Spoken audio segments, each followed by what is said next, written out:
और फिर दोनों राजाओं के बीच घमासान युद्ध होता है।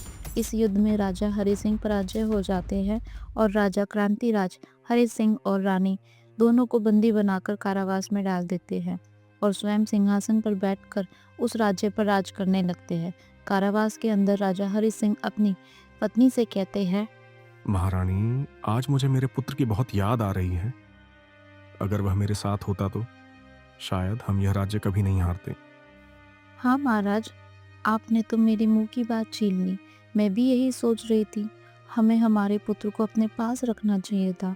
भले ही हमारे पुत्र ने हमारी मर्जी के खिलाफ विवाह किया, परंतु है तो वह हमारा पुत्र ही ना। आप सही कहती हैं महारानी। काश हमारे पुत्र को हमारी हालत के बारे में पता चल जाए। हमारा पुत्र इतना शूरवीर है कि उसके सामने राजा क्रांतिराज को नतमस्तक होना ही पड़ेगा। आप सही कह रहे हैं महाराज। हमारे पास केवल इंतजार करने के अलावा अब कोई मार्ग नहीं है। जहाँ एक तरफ राजा हरि सिंह और महारानी दोनों अपने पुत्रों के विषय में सोचकर चिंतित थे, वहीं दूसरी तरफ राजा क्रांतिराज सिंहासन पर बैठकर दुष्टता से शासन कर रहा था। राजा क्रांतिराज राज्य में किसी भी तरह का इंसाफ नहीं करता था। उसके राज्य में बेईमानियां बढ़ती ही जा रही थी। राज्य के लोग आपस में बातें कर रहे थे, देख रही हो बहन, आजकल राज्य में हर चीज कितनी महंगी होती जा रही है।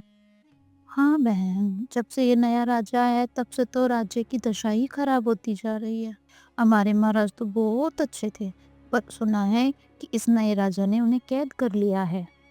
हाँ बहन, सुनने में तो यही आया है। महाराज का पुत्र भी तो उनके पास नहीं है। शायद अगर राजकुमार होते तो महाराज की ये दशा होती ही नहीं। अब भगवान ही जाने क्या होगा। राज दरबार में राजा क्रांतिराज अपने दरबारी के साथ बैठा हुआ था। तभी वह अपने मंत्री से कहता है, मंत्री जी, हमें अपने राज्य का विस्तार बढ़ाना चाहिए। क्या आपने पता किया है कि हमारे पड़ोसी राज्य कौन-कौन से हैं और हमें किन-किन और राज्यों को अपने राज्य में मिला लेना चाहिए? हाँ महाराज, मैंने पता किया। हमारा पड़ोसी राज्य लखनपुर बड़ा ही धनी और संपन्न राज्य है और मुझे यह भी पता चला था कि वहां के राजा का कोई भी पुत्र नहीं है। क्यों ना हम लखनपुर को जीतकर अपने राज्य में मिला लें। ठीक है मंत्री जी, आप ऐसा ही कीजिए कि लखनपुर के राजा के पास संदेश भिजवाइए कि या तो वो हमारे सामने आत्मसमर्पण कर दे या अपने राज्य को हमारे राज्य में मिला ले या फिर युद्ध के लिए तैयार हो जाए। परंतु यह काम करेगा कौन? महाराज, इस काम के लिए तो इस राज्य के पूर्व मंत्री ही सबसे उचित व्यक्ति हैं। हमें ये काम उन्हीं से करवाना चाहिए। सही कहा मंत्री जी।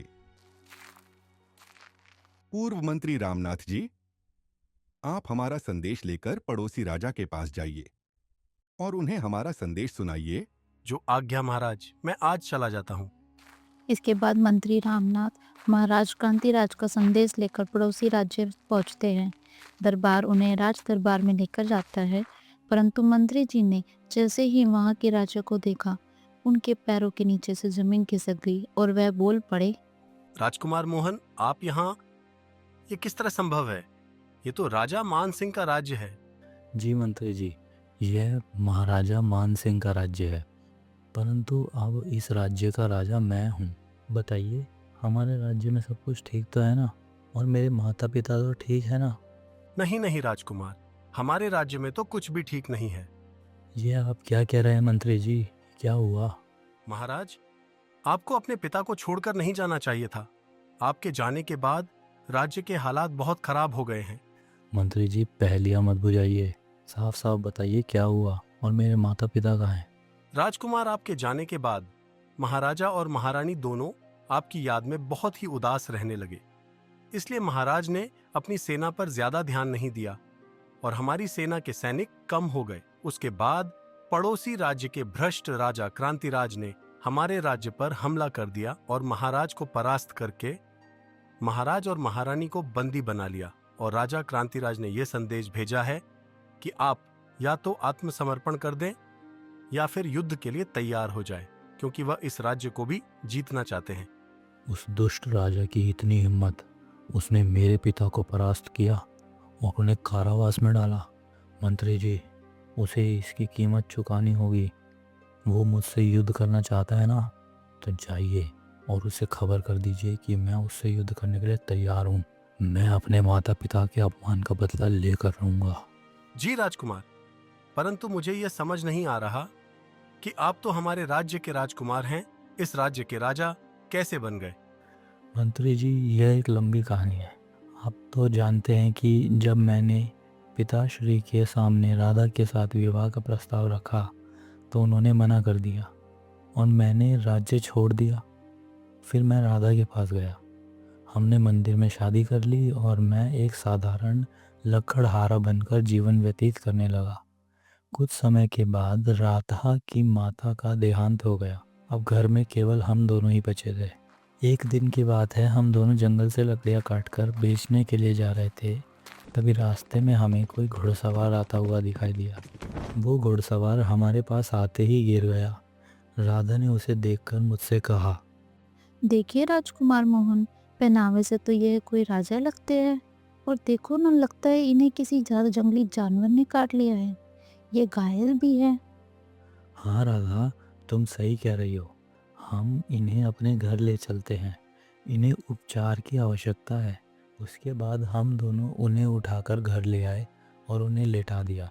फिर राधा जंगल से जड़ी बूटी लेकर आई और उसे घिसकर उसके जख्मों पर लगा दिया। वो व्यक्ति अभी भी बेहोश था। मैं और राधा सारी रात उसका ख्याल रखते रहे।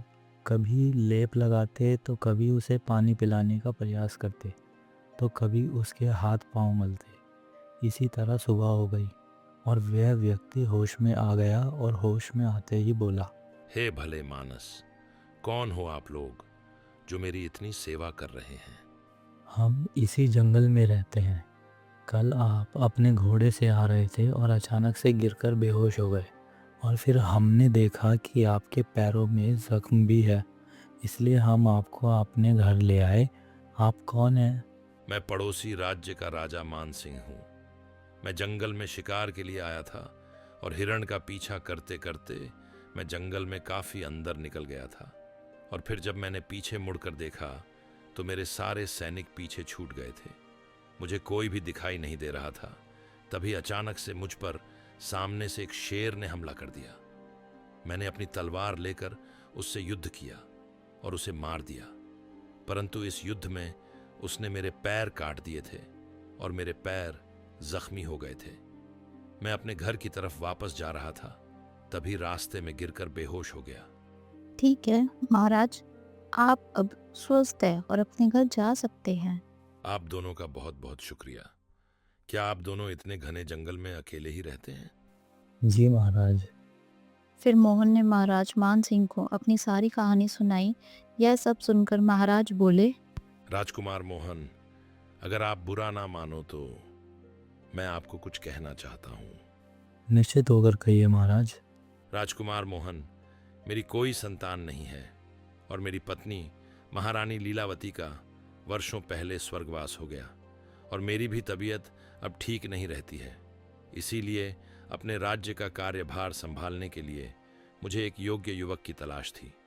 तुम दोनों मेरे साथ चलो। मैं तुम्हारा राज्य अभिषेक करके तुम्हें महाराज और महारानी बनाना चाहता हूँ, ताकि मैं अपनी जिम्मेदारियों से मुक्त होकर जीवन का अंतिम समय सुकून से काट सकूं। मना मत करना, मुझे तुम्हारी बहुत ज़रूरत है।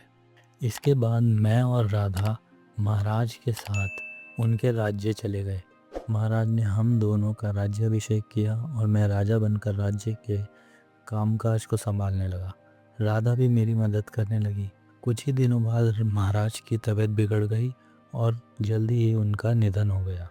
मैं समझ गया महाराज मोहन, यह भाग्य का लिखा है। आपके भाग्य में राजा बनना था, इसीलिए आप राजा ही बने, और महारानी राधा के भाग्य में आपकी पत्नी बनना था, इसीलिए वह आपकी धर्मपत्नी बनी। भाग्य के लिखे को कोई नहीं टाल सकता। शायद अब तक महाराज को भी यह बात समझ में आ गई होगी, परंतु यह बात समझने में महाराज ने बहुत देर लगा दी। नहीं मंत्री जी, कोई देर नहीं हुई है। आप देखिए, मैं सब कुछ ठीक कर दूंगा। आप पिताजी को यह संदेश दीजिए कि अब वो किसी तरह की चिंता ना करें। उनके पुत्र को सारी बात पता चल गई है। थोड़ा इंतज़ार करें, मैं उस दुष्ट राजा को हरा दूंगा और अपने पिता और अपनी माता और अपनी प्रजा को उसकी दुष्टता से आजाद करवाऊंगा। जी राजकुमार, भगवान आपको सफल करे। मैं जाता हूँ और ये संदेश राजा क्रांतिराज को देता हूँ और आपके माता पिता तक भी ये संदेश पहुँचाता हूँ।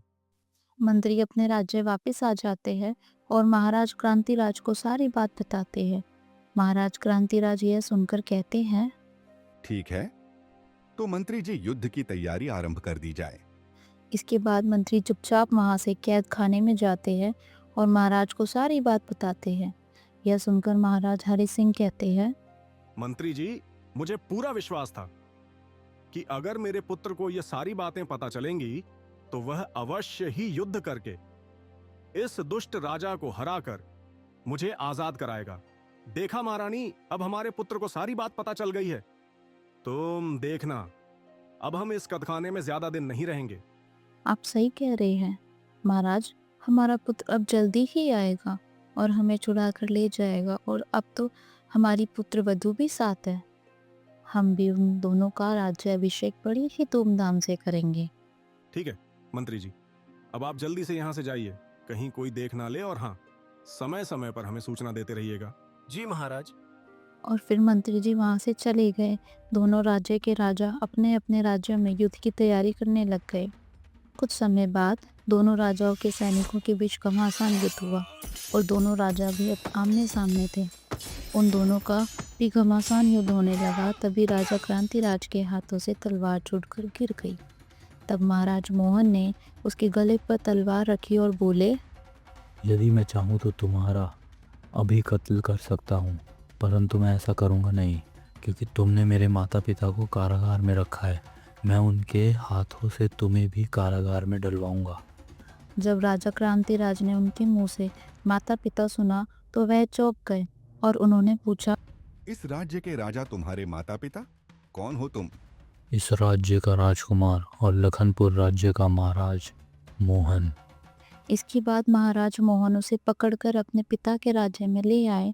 उन्हें राज्यसभा में लाकर उन्होंने अपने मंत्री को आदेश दिया, मंत्री जी जाइए और मेरे माता पिता को आदर सम्मान सहित कारागार से लेकर आइए। मंत्री जी जाते हैं और थोड़ी देर में मोहन के माता पिता को वहां ले आते हैं। मोहन के माता पिता उसे देखकर बहुत खुश हो जाते हैं।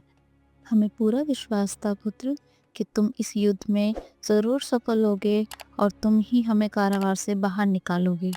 हाँ पिताजी, और अब इस दुष्ट राजा के कारावास में जाने का समय आ गया है। कृपया अपने सैनिकों को संदेश दे कि वह इन्हें कारावास में डाले। ठीक कहते हो मोहन। उसके बाद राजा ने आदेश देकर दुष्ट राजा को कारावास में डलवा दिया।